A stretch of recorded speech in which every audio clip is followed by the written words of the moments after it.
We have decided to partner with the cricketers here in Glamorgan because we believe that the spirit of cricket, of tolerance and respect, fair play and justice are the same characteristics that we believe if those were in a greater measure within our communities, we would not see some of the problems that are arising around us at this moment in time. This is particularly pertinent in this day and age with the radicalisation of children and older people to extreme violence in various guises around the world and even here in our city. I think it's important to feel part of a society, part of a family, part of a community where you feel you can be yourself, express who you are, express your identity without being judged or mistreated.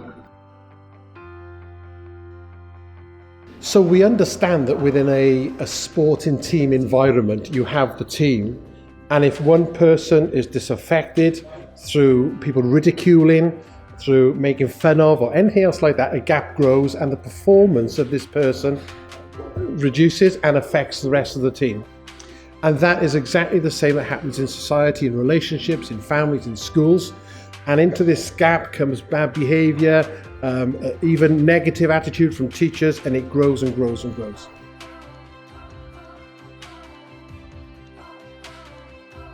We know that cricket can help build teams.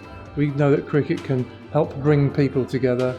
It builds strength in young people, gives a sense of fun. And when people have fun, they enjoy being with other people and they learn more about themselves.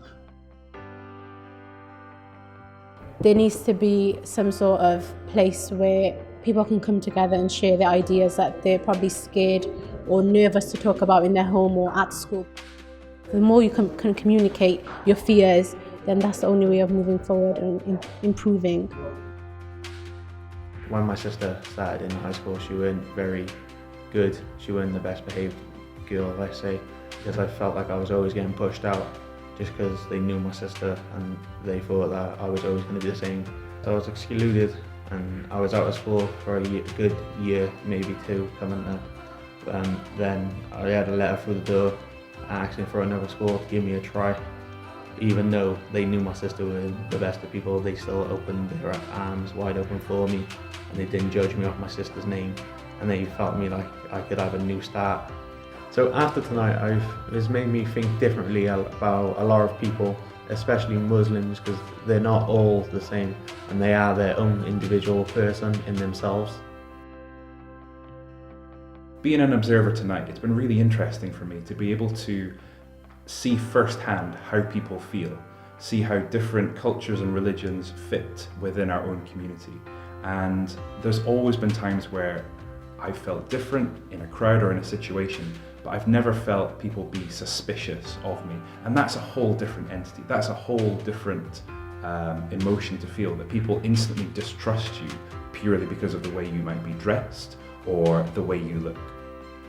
Belonging to me is not about being the same. It's about recognizing and accepting the differences. Well, I'm really excited that I think that we're at the start of something that could be quite big. It will bring people who live in communities that stay within each other to meet other people, and we hope we'll break down barriers.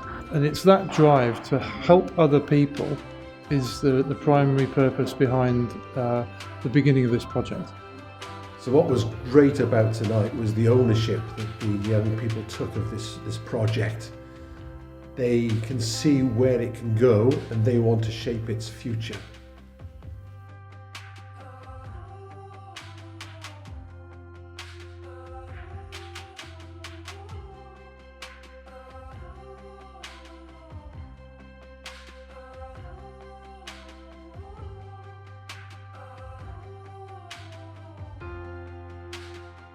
So the idea is to reduce this gap, create senses of belonging, create acceptance so that this gap is non-existent. That's our hope.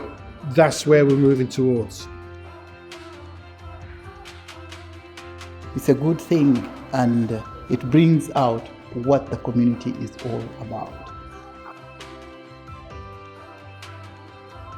So if we want change, then we need communication.